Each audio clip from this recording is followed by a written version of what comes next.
So the following Will Smith and the Fresh Prince of Bel Air news comes courtesy of VanityFair.com. VanityFair.com writes, and I quote, "First they came for Full House and you said nothing. Then they came for the X-Files and you tentatively cheered. Then they came for Coach and you scoffed and said, who will ever watch that? Now they come for the Fresh Prince of Bel Air and it's too late. Your screams will fall on deaf ears of the 90s nostalgia reboot machine. And it is the man you trusted most who has made this come to pass." Will Smith is throwing his weight behind the reboot of the Fresh Prince of Bel Air, though only as a producer. His Overbrook Entertainment will be pitching the ideas to networks in the coming weeks, with a TV version of Uncle Buck starring Mike Epps on its way to ABC and Blackish returning for a second season. There's already a miniature boom in sitcoms featuring African American leads, all of which, of course, owe some debt to the original Fresh Prince and the Cosby Show, but that's one bit of nostalgia bait that's never getting picked up, thank goodness. As with any TV show in the earliest possible stages of development, there's no guarantee that a new Fresh Prince will ever see the light of day. But with the 90s nostalgia craze raging on, why wouldn't it? This is a story all about how the things you loved in your childhood got flipped, turned upside down, and turned into something new, end quote. Now that was written by Katie Rich from VanityFair.com. So here's my opinion about this article. First of all, let me bring it back for a second. She said, and I quote, "With a TV version of Uncle Buck featuring Mike Epps on its way to ABC and Blackish returning for a second season, there's already a miniature boom in sitcoms featuring African American leads." Pause the story right there. So because two shows, one's coming back and there's a new one coming starring quote unquote African Americans, whatever an African American is. I mean, I know Africa's a continent and we live in North America. North America is a continent. I mean, are you claiming 3 continents, North and South America and Africa? How does that work? But anyways, she said there's already a miniature boom in sitcoms featuring African American leads. And it's like, wait a minute. So because of these two shows, that's a miniature boom in sitcoms featuring quote unquote African American leads. Oh, white folks. So she goes on to say that all of these shows, of course, owe some debt to the original Fresh Prince and the Cosby Show. Pause the story right there. They owe some debt to the Cosby Show and the Fresh Prince of Bel Air. Why? Why do they owe them anything? Because these quote unquote African Americans paved the way for them. They gave them something. They didn't earn it themselves. They need to give credit to somebody else. So should Seinfeld give credit to the Beverly Hillbillies because they were both comedies? I mean, how does this game work? I mean, this really needs to be explained to me. They owe debt. They owe somebody something. So-called African Americans owe somebody something. This is something you got to pay attention to. The very colorful language that's written in these articles, and it seeps into your subconscious mind. And then people carry these thoughts and feelings in their everyday life, and they look at people in a certain way and they don't even know why, because stuff like this is kind of slipped into the article, just right under the radar, right under the door, and people don't even notice what's really being said to them. But moving along, she goes on to say the Cosby Show is one of the shows that's owed debt, but that's one bit of nostalgia bait that's never getting picked up, thank goodness. So because Bill Cosby was accused of things by some people, because he was accused, not convicted, no concrete proof, because he was accused of something, then everybody else who was a part of that show should not want their work to be displayed to the world and for them to get their checks coming in the mail for their work that they did over those years on that show.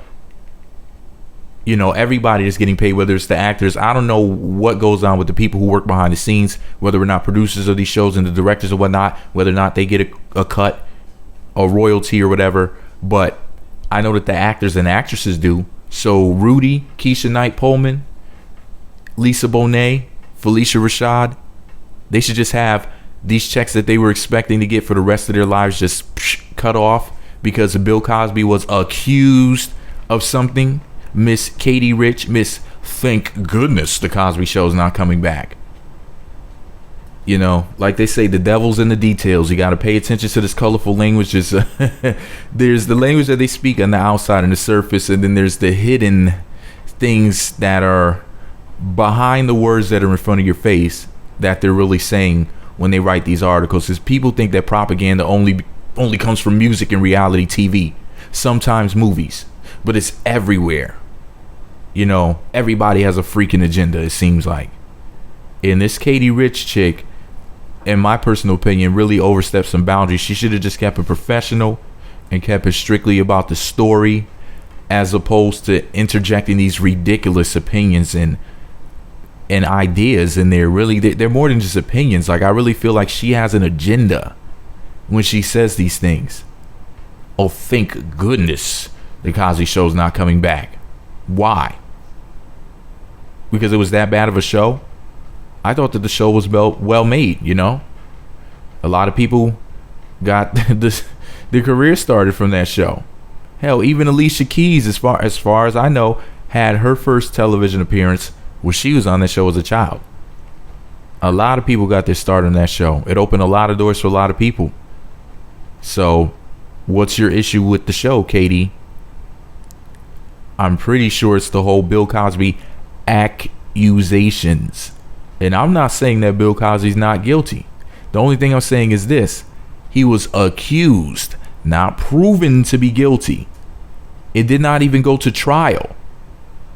But yet, thank goodness, all of these actors and actresses got screwed over because of accusations against Bill Cosby, Bill the Pill Cosby, King Quaaludes. Okay? But anyways, as far as this whole 90s nostalgia thing, you know, I told somebody in my family recently, actually this is a while ago. I said to them, man, you know, the stuff that people were making as far as music is concerned, television, etc. I said there's about to be a big old 90s boom. I said they're going to be bringing back a lot of the stuff from like 20 to 30 years ago, 90s and 80s, specifically the 90s. And I told this person, I said, you know, they're going to be bringing this stuff back because the stuff that they're making right now sucks so much that they have to figure out a way to make more money. And like, you know, essentially what ended up happening was this. These people behind the scenes are so agenda based, like we're pushing the gay agenda, trying to make people Republicans or Democrats or pro-choice or super liberal, super conservative, whatever you want to call it. They were so agenda based, and with the television being the quote idiot box, they used to zap people and turn them to zombies with the television for years and years and years. Now, when people got on the internet and started messing with the internet more, they realized, wow, what the hell do I need with the TV when I can actually control what I'm seeing on the internet? They said this internet thing is just great because if I don't want to see commercials or I don't want propaganda being sold to me, you know, I can be really specific in what I want to see. I can just go directly to the part that I want to see of a show, a movie, etc. Like, why would I want to sit there and watch a 2-hour movie just to see a 5-second clip, for example? And that's the thing. You know, the internet is being, I don't want to say killed by TV, but it has competition, actual real competition.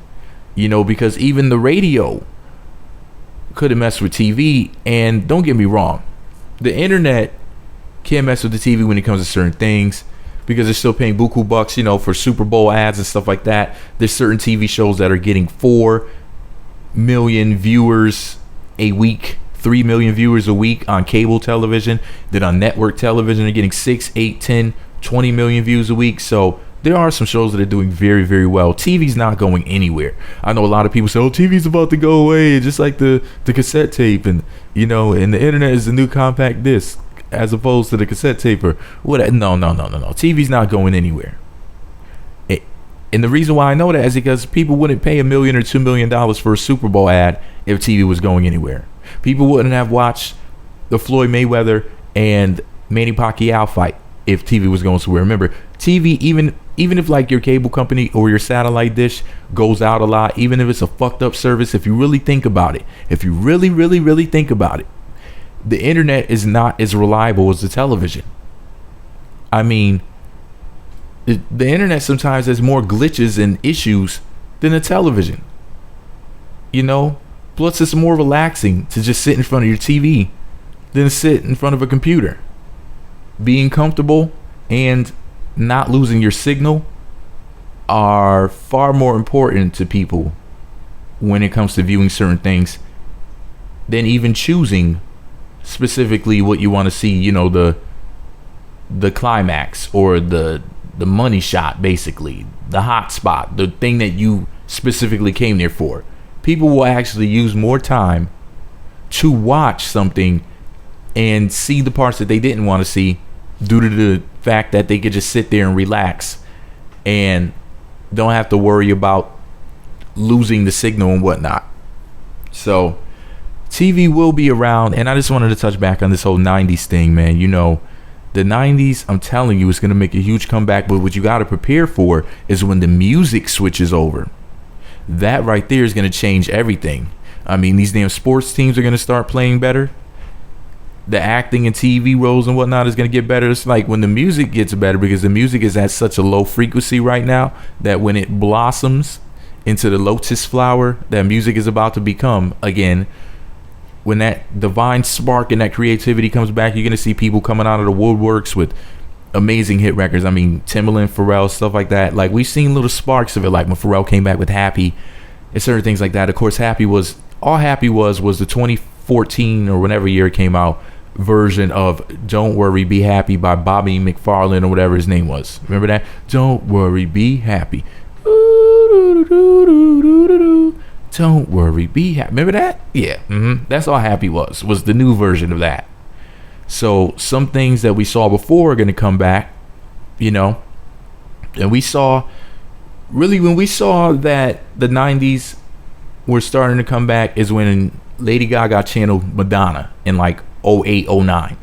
That's when we first saw that first glimpse of, whoa, what's going on here? Because the music industry basically died out in 2007. 2007 was like the last good year of music, basically, if you really think about it. But I have to talk about that another time. I talked about it briefly before. I really just need to do a music documentary, and that way I could just have all these thoughts in a cohesive order and whatnot and explain what really happened with the music. If somebody wants to work on that with me, let me know. I have some ideas. But anyways, this Vanity Fair article can eat an AIDS infected dick.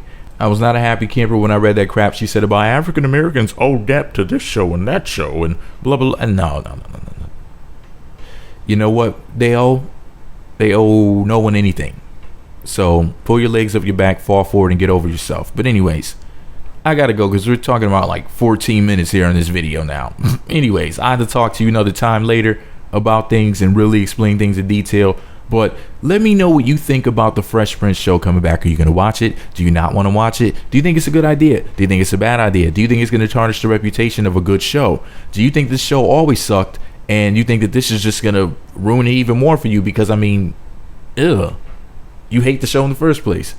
Can you not stand Will Smith? And that's why you won't watch the show. Do you love Will Smith? Do you wish you were Will Smith's second wife? Or do you wish you were Will Smith's husband? Because you like Mr. Suspect. That's none of my business. Let me know what you think about it all below. Be sure to subscribe to the Meat Magazine YouTube channels. Visit meatmagazine.blogspot.com for more.